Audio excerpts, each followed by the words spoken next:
No. This is amazing. This is incredible. Thank you all for being here. Thank you so much. Support is insane, so thank you. Hearing your guys' reaction to the pilot was like so surreal, just bawling backstage, so thank you so much. I really appreciate it. So clearly, and we've spoken a little bit, these characters mean as much to you two as they do to the... Are you okay? Surreal. They're having an Oprah moment up here.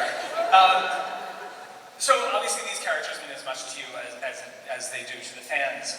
What is your take on them? How do you see them, and how do you see them falling in love? As Robbie was saying, we're not trying to revise anything. So, you know, I grew up, I watched Supernatural all the way through in season 12. So I have zero intention to try to live up to Jeffrey Dean Morgan's portrayal of John. And more than anything, when I got the role, I just wanted to provide context. You know, John's controversial out there. So I just wanted to offer context to the character, to his life, to the aspirations and dreams he had, and fall in love with Mary. It's also a little benefit. Yeah, that's kind of where I came. What about you? Okay. How does Mary fall? Because she clearly sees this guy as he has some learning to do. Yeah.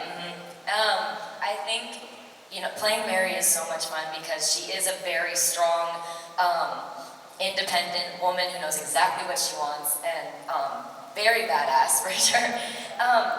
So I think with John, it kind of makes her open up. She's a little bit more vulnerable, and throughout the show you kind of see more vulnerability in Mary, which I think is really beautiful. And so I'm just playing Mary, I just want to show you can be really tough, you can be this badass, awesome woman, but also it's okay to have sensitive and vulnerable moments as well. So that's been really fun. And I do love that she is introduced as the alpha. Yeah. She's the alpha, and in a time where that would not have been a thing. No. Which I absolutely love. The point of view of Mary is the one that really sends us into this world, and she already has a life set up. We don't know that much about John's life at this point, other than he's going through some stuff. We don't know family. We don't know who is the voice of his dad. That would be Mr. Gil McKinney. Gil McKinney.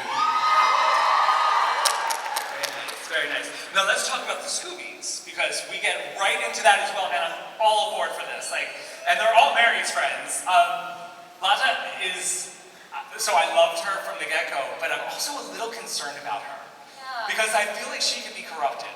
Yes, so yeah. Mary is definitely scared about that for sure too. Oh really? Oh, so it wasn't just me. I watched them oh, she wants to be really a big part of this, and that could mean doing the wrong thing. Right? She's definitely Very perceptive. Yes, 100%, yes. And we have an amazing partner in Nida, who's just an outstanding actress and has really brought the character to life and really added stuff that I never thought about and we never talked about before we, even cast. She just is an incredible presence. And so yes, I would be very worried for that sweet summer child. All right, excellent. And now Nida, I trust that she's not just going to be your magical black character. Right? This is somebody who's going to be very, very important. Yeah, I mean, we got extremely lucky with all of our cast, but Demetria has been an amazing partner in this as well, and that's somebody who you should also worry about. You should worry about all of these characters because it's supernatural. Well, I'll kill them all. Yeah, we know what he's capable of. Yeah, exactly. And Carlos, I'm pretty sure Carlos is TV's first sexually fluid hippie demon hunter? That's right. 100% correct. Yeah. This is incredible. And I love that the energy amongst them are... How is John? I mean, they're all super nice from the start, but he's a bit of a square. He is a bit of a square, and Carlos is a lot. He takes up all the space, all of it. But again, that's another case where we have an incredible partner in Jojo, who they are just an incredible presence. That was extremely hard to cast, and I remember it was Danneel actually, because you get tapes and there's names and you're like, who are these people? And we had a text chain, and you were like, you have to see Jojo, you have to see Jojo, you have to see Jojo, and then I saw Jojo and I was like, she's correct. Correct. Nice. They are a huge star. Yeah. I can't wait. So many moments. It's I've seen a lot of memes coming out of that. Yes. Now, for you guys, because putting this together, it really does rest on their shoulders. Like, it comes from the top of the family down. How has it been watching them not just assume these roles, but also assume the roles on the, like, behind the scenes? I mean, these two are amazing. You know, again, you can't ask for better partners. like really, honestly, and everybody up here, and also our partners at the Studio Network, like, this is one of those things where you're like, I can't believe we get to, Jensen says it all the time, like, we don't have to do this, we get to do it, and to be able to do it with all these people has been amazing. So much, and you would know this also for, like, the behind-the-scenes world of Supernatural. There was so much love, there was so much family, there was so much connection. Are you feeling that in this production as well? Oh yeah. Yeah. Yeah, especially right now. Yeah, I know, right? It's like the whole family is together. They're here. So I'll give you a little, another little surprise, which I don't think it's any, I mean, whatever. You're an exec producer You're now, so let it sorry, ride. Warner Brothers. And You're so here we go, sorry, here we go. Warner Brothers. Just touching on that kind of vibe down in New Orleans on set right now. A dear friend of ours and a family member of Supernatural is directing, Mr. Richard Speight. And I'm getting some like insider, just so you know, I'm getting some insider trader information on what's going on set because I'm not there right now. I'm doing some other show, but I do have my ears open, and Speight's been giving me some updates, and the reviews are just glowing. In fact, he even specifically said some stuff that you were doing, Drake, on Friday night was just blowing him out of the water. And so I will say that yes, the Supernatural vibe is still being collectively curated by those that were there and know what it was originally, and that's important to all of us. So it's in the hands of those that love it the most. Correct. Yeah. Drake and Meg, have you endured any of the, well, back in my days, in season 2, we had to use practical effects. Like, have you heard the stories from the elder statesmen? Yes, 100%. And you're like, that's great, Pop, eat your soup. That's all to Jensen. So you gave us some Easter eggs. Not even Easter egg, I mean, Men of Letters are like the Goonies, they never die. Like, these people have been around forever. But our green cooler showed up. The backseat, yeah.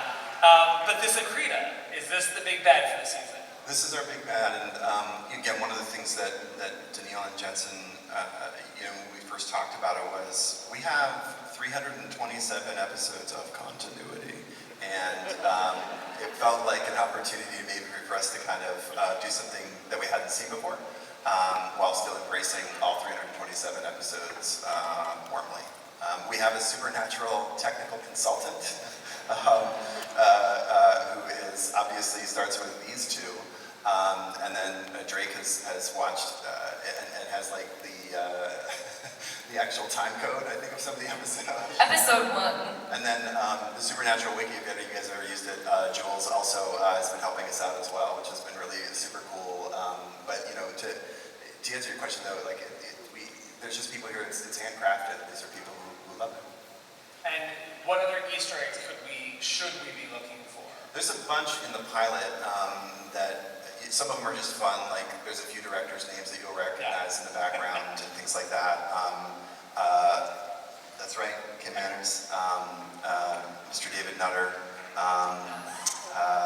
I'm like the Easter Bunny, like I like to put them all in, but now we have this incredible crew down in New Orleans who are either have watched it or started to watch it, like, oh, could you do this, could you do that? And so we're like finding other little things that we can kind of have little winks at the audience.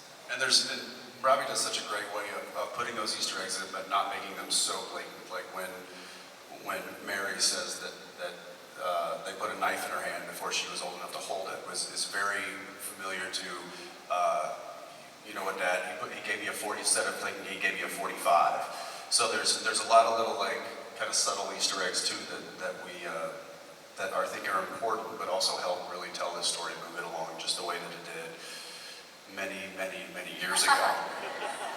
And should we take their love of coffee as a thing to work with? Is this going to become a thing, like the coffee cup or the black coffee and the too sweet coffee. Coffee's the new pie? Exactly. Yes. Yes. Just don't eat, just whatever you do, don't think it's gonna be fun and just take a bite of a Right. hamburger, because then that's the next 15 years of your life.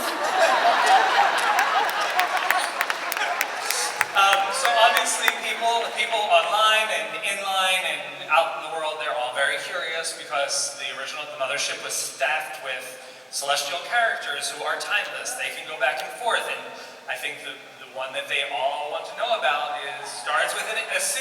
Is Chuck. It's Chuck. Yeah. Oh, that's good. Oh, you mean Castiel. Right. Yeah. I will always need Castiel. So, I'm with you. yeah, so when did the emails start going out? I mean, I think I was campaigned for that before I even heard about this job. So, you know, I've got a lot of sternly worded emails and tweets and texts. But, you know, again, Danneel and Jensen at the beginning were like, hey, like, let's establish a foundation, you know, for these kids. And then let's slowly bring some people in. We will be bringing a lot of familiar faces. I think we can tell, I'm low-key excited about the next one.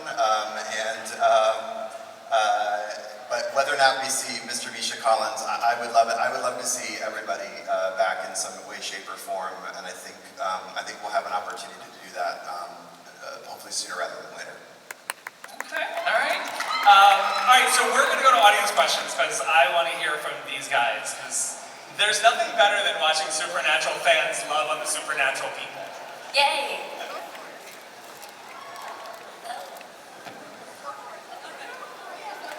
That's a quick cue right there. That was Insta-line. All right, we're going to start over here first. I am Prequel.